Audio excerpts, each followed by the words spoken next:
Welcome back. Now Canva gives you access to design folders.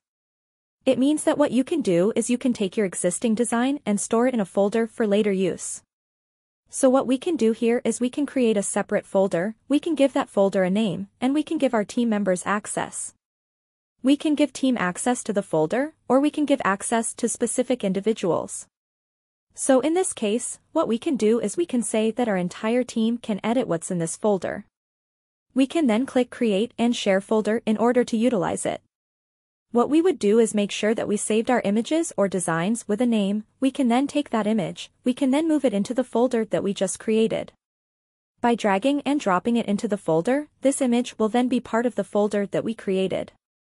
Now, the individual that you are sharing the folder with, they'll need to then open that new folder inside of that Canva folder, then will be part of their folders, and it'll be part of their shared folders. Also, they'll be able then to get access to the image in order to work with it. Okay, so with that, thanks, and I will see you in another video. Bye!